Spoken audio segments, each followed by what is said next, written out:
banguka ustazi wanje kugira ngo ubabaze ikibazo hanyuma nabo bakwishure mu minota 5 ucuza kutubwira ko bakwishuye koko mu minota 3 inshallah. Urahawe kaze.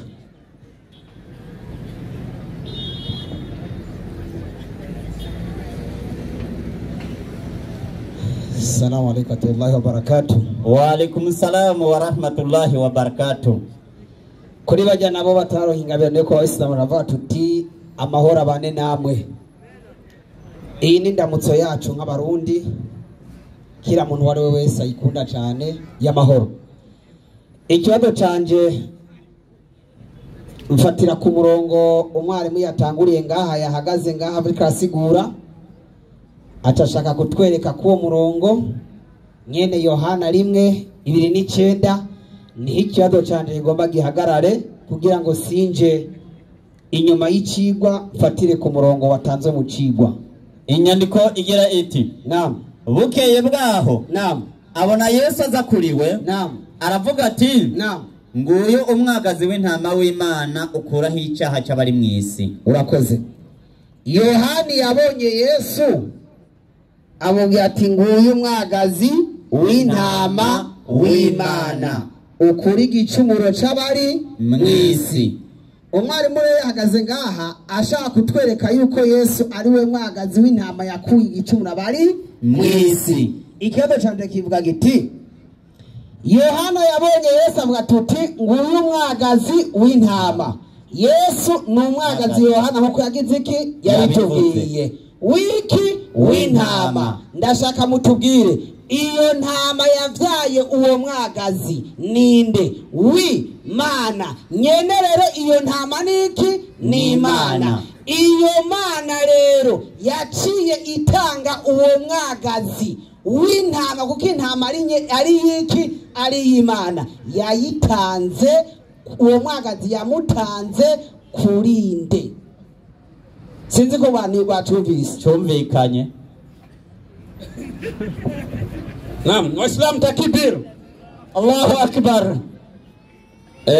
Ntarateba umagaritsi nyaruka uvuge ko wagarutse umwarimu aze kwishura iki kibazo cy'umwarimu yabajije. Reka tudatevye umwigisha ku ruhande rw'abakristo yiteguye ashobore gushika hano yishure kino kibazo kibajijwe ku ruhande rw'abisilamu.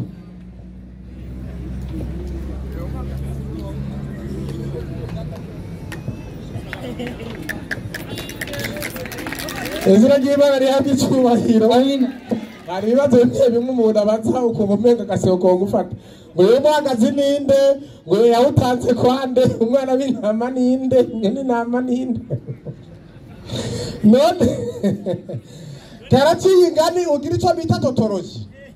Yohana abonye Yesu avuga ati nguyu mwagazi w'intama w'Imana ukuraho icyaha cy'abari mu isi.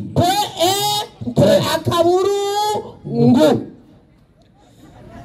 umuntu kugira ngo akire ibyaha byiwe yabwirizwa gutanga inama kugira ngo ibyaha byiwe bihanagurwe.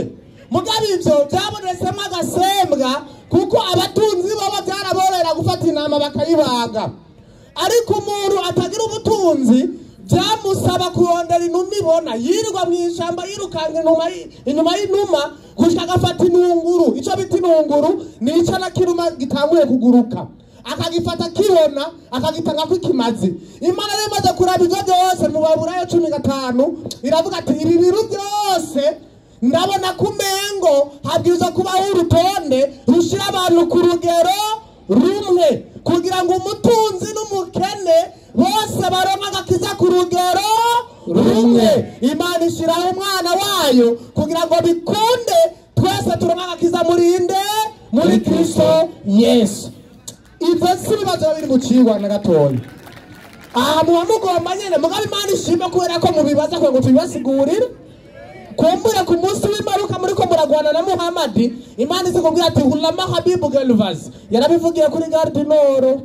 Mugabo wase kuvyemera. Aho ndibandanyirije sinakaza umwami.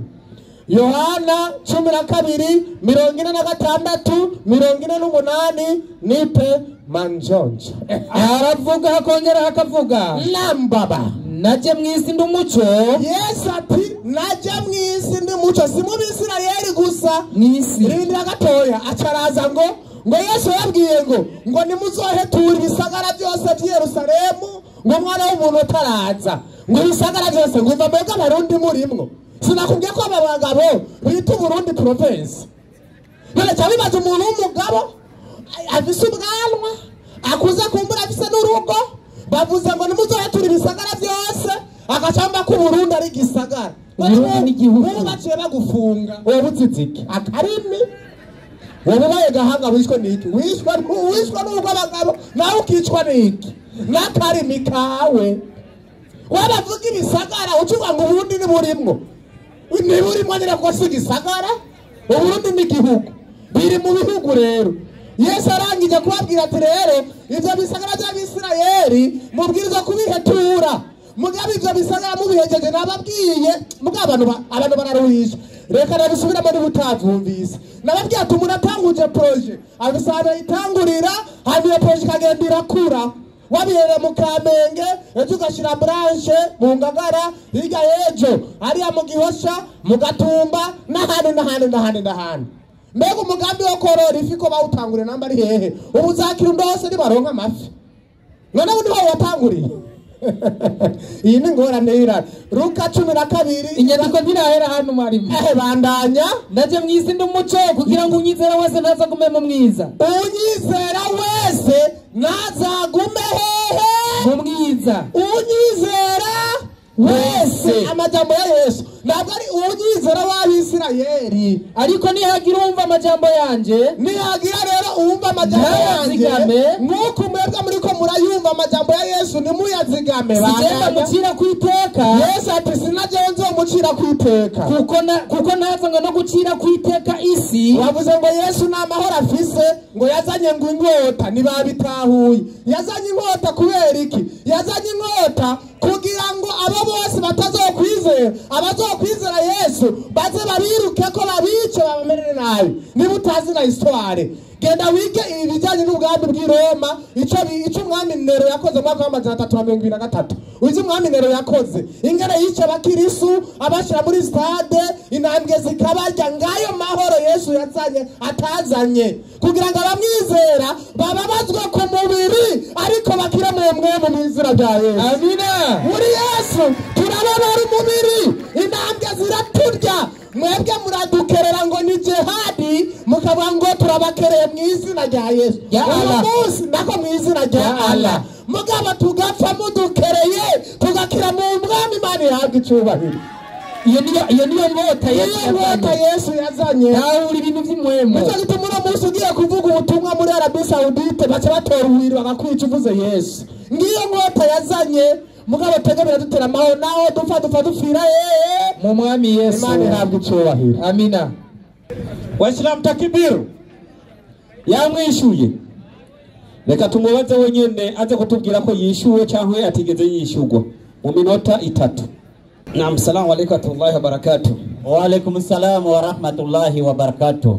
Ikibazo cy'igihugu cya Israeli n'ibisagara nizere yuko uyu atararenga umupaka wo muri Kongo. Nimba atararenga umupaka wo muri Kongo yo camenya imipaka y'ibihugu by'Abarabu gute? Mwumvirize ikibazo nabajije. Burya hari abantu ivyandiko mutabitegera nico gituma biranditswe bikabacanga mukavuga n'ibitari byo. Yohana yabonye Yesu avuga ati nguyu umwagazi w'intama w'Imana akura ibicumuro by'abari mu isi. Namubajije nti Yohana yatubwiye ko Yesu ari umwagazi. Uyu mwagazi n'uw'intama. Iyi ntama nye n'umwagazi kwanza iyi ntama yavyaye umwagazi ninde ntiyakozeko. Inje ndamubaza rero w'Imana nye n'intama ikabana nye n'umwagazi niki n'Imana. Inje ndamubaza nti nimba uyu Yesu yaratanzwe rero iyi Mana yaciye itanga uyu mwagazi yaciye imutanga kwande. probleme akiri. Ikibazo si kugira umunwa nk'abo ntavuze, ikibazo ni naha gutegera n'icyandiko. Isirayeli abantu bakoze ibyaha batanga umwagazi w'intama, bawutangira kugira ngo Imana ibabarire ibyaha byabo.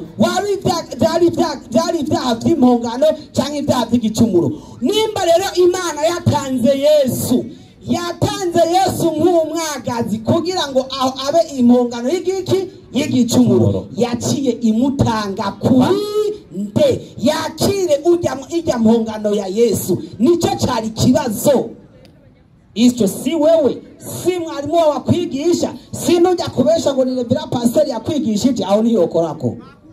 Batanga isadaka guteka, ndakwigisha kwanza ni sadaka. Ninacho ito abayisilamu tubabwira tuti Yesu ntiyigeze atangwa nk'isadaka y'impongano y'ibyaha. Intama bayihereza abaherezi bakayitwara ku gicaniro, bakayikerera, bakayosa, hama umwotsi ukaduga hejuru. Ikibazo, nimba Yesu ari umwagazi w'intama baramutanze, ninde yamukereye? Ninde yamuturiye? Igicaniro bamushize ko n'icyahe. Urabaho mutagira n'ivyandiko. Inna lillahi wa inna ilaihi raji'un. Mugaca mutanga mukabesha ngo Yesu yaratubambiwe. Icyo gituma ngo ikigiye kumusaba kitigiki ikivume. Ikibazo rero aho hocahaza ikibazo, nirihe kosa Yesu yakoze kugira ngo abambwe kumusaraba? Ko uwajya kumusaraba yakoze igicumuro. Inna lillahi wa inna ilaihi raji'un. Idirisi nyandiko nayiretse ndayibona ko nitwoza gutanga inyandiko ku bana nk'aba. Genda mubanze mige kwanza Bibiliya. Salamu alaykum wa rahmatullahi wa barakatuh. Wa alaykum assalam wa rahmatullahi wa barakatuh. Naam. Ubu tugiye mu ruhande rw'abakristo nabo babaze ikibazo cyabo mu minota 2, baze kwishurwa mu minota 5. Murakoze cyane. Nibaza yuko umwigisha byoba byiza yuko ku mpande zose akurikirana ubundi mwigisha agakurikirana n'isomo ryatanzwe. Ngo Imana yacu ihabwe icyubahiro. Amina. Mfise iminota mikenya yo kubaza ikibazo, ariko shehe no kutiga biragatsindwa. Yavuze none Yesu Kristo nimbatisi kivume ku bwacu, niki cyaha yakoze kugira ngo, kuko kera umuntu abambwe ku musaraba yabacisi ikivume, ariko mu Bikorino ba 2 haratubwira yuko Yesu Kristo yacise ikivume ku bwacu. Izina ry'Imana rihabwe icyubahiro. Amina. Ugenda usoma mu gitabo cya 2 cya Bikorino, urabona icyatumye Yesu Kristo yitwa ikivume. Reka nibarize ikibazo. Sawa. Ikibazo canje kiri mu gitabo Araruwa Marijani. Shehe yaje avuga ararisoma nabi. Ni hadisi y'igihumbi majani 8. Hadisi ya Abu Saidi Kudi kutoka kwa mtume Allah, kwa mtume Muhammad. Muhammad amesema, Muhammad aravuze ati wallahi, ngo Muhammad yamaze kulahira ngo wallahi mtazifuata njia za waliokuwa kabla yenu, ngo muzokurikira inzira z'ababayo imbere yanyu, shubri kwa shubri, akantu kukandi, dhira kwa dhira, kiasi kuwa hata kama wataingia katika shimo la mkenge, ngo kurugero rwabo kwinjira mu mwobo w'imburu mutawafuata, mwebwe muzobakurikira mu Abayisilamu mwe. Tukasema basa baravuga, ewe mtume wa Allah, mbega Muhammad intumwa y'Imana, unawakusudia Mayahudi na Wanaswara? Ushaze kuvuga Abayahudi n'Abakristo? Akasema Muhammad acarababwira ati kumbe nani? Ngo mwari muzi yuko mvuze bande? Hamba uno shehe acaraza aravuga ngo ningeso, ngo n'Abayisilamu ngo bazokurikirana ingeso z'Abakristo, ngo banwa itabi, inzoga, ibindi nk'ivyo. Ariko ivyo bintu byose yavuze nububeshi mu kigabane nta bigiye mu mutwe ibyanditswemo. Ibyo by'itabi n'inzoga niremenanya, yashatse kuremenanya abantu bari ngaha. Ariko Muhammad yavuze ati muzobakurikira akantu kukandi, ku rugero rwaho two kwinjira mu mwobo w'imburu muzogenza gute? Muzodukurikira. Ikibazo canje mu Abayisilamu mwe muriteguye gukurikira Abakristo cyane? Ikibazo nibaza yuko kucishura ari ego cyane oya. Kubakurikira oya, ntitwiteguye kubakurikira. Niyo nyishu ikenewe. Takbir, Allahu akbar. Uriko uradutamika amajambo, twebwe turabasomyi. turabasomye ntago tubona ushaka kutubwira ngo twitabe yego cyangwa oya, tubanza kuraba inyandiko. Karibu Alhaj Idrisa, mu minota yawe 5 inshallah umwishure ikibazo ciwe. Naam, assalamu alaikum wa rahmatullahi wa barakatuh. Wa alaikum salam wa rahmatullahi wa barakatuh. Reka shemere uno mwarimu avuye hano avuze ngo Yesu yacitse ikivume kubera abo, sivyo? Kubera abo. Nimuvuze ngo yacitse ikivume kubera mwebwe? Yego kabisa. Kubera ibyaha byanyu Yesu yacitse iki? Ikivume. Ibyo abikorino bakabi ba mbere 12:3 zo myandiko. Abikorino. Naam. Ba mbere ba kabiri 12:3 kabiri ba mbere ba mbere 12:3 havuga ngo iki? Inyandiko igira iti nico gituma bamenyesha yuko atamuntu avugishwa na mwemu w'Imana. Nico gituma atamuntu avugishwa na mwemu w'Imana. Avuga ati Yesu ni kivume. Twebwe abayisilamu kuba tuvugishwa na mwemu w'Imana ntidushobora kuvuga ko Yesu yavuye kwera ibicumuro byanyu, ariko mwebwe abahakanyi kubera muri mwe mwemu mbi muvuga ko Yesu yacitse ikivume kubera mwebwe muyabone imwe mumbi. Acha bagenda mwarimu acha bazi ikibazo acha muri mukweri muaminifu ngo Muhammad yavuze ko tuzobakurikira. Qur'ani kwanza 2:2 hari n'impanuro yacivuye kwa Gaburiyeli ishikira ku ntumwa y'Imana Muhammad acatubwira ngo iki 2:2 Qur'ani fanya haraka. Qur'ani 2:2 naam inasema baada a'udhu billahi minash shaitani rajim kabisa. Inasema havuga ngo iki? Abayahudi n'Abakristo atabayahudi n'Abakristo ntibazokwishimira gushika wigana imigenzo yabo. Nta mwisilamu azigera kundwa namwe makabanje gukurikira imigenzo yabo. Iyo ni message yavuye kwa Gaburiyeli. Vuguti babwira rero aba mu byukuri ukuyobokera Allah niyo nzira y'ukuri bavuga ko bakwita ukwemera ubutatu.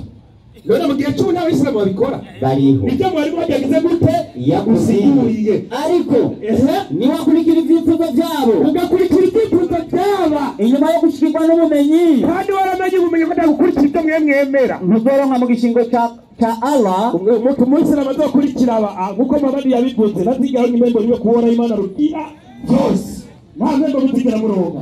Sasa kumvuguruje na Muhammad Qur'ani 9:9 hadithi mvuguruje Muhammad nikaenda mwibaliza inasema ivuga ngiki namba ya hadithi katika sahihi Muslimu naam ni kutoka kwa Abu Hurairah kutoka kwa Mtume sallallahu alaihi wasallam bivuye ku ntumwa y'Imana Muhammad wenyine ubwiwe kwamba amesema yabivugiye ati napa kwa yule ambaye nafsi ya Muhammad imo mikononi mwake ati ndayakuruja uhora afise umushamu Muhammad mu biganza by'uhora hata nisikia yeyote katika umati huyu ati naziga nyumva wese muri generation cyangwa urungano rw'intumwa y'Imana Myahudi au Mkristo Muyahudi cyangwa Mkristo kisha akafa bila kuyaamini yale niliyokuja nayo ugatupura umukristo utema ibyo intumwa y'Imana Muhammad yazanye isipokuwa atakuwa ni miongoni mwa watu wa moto.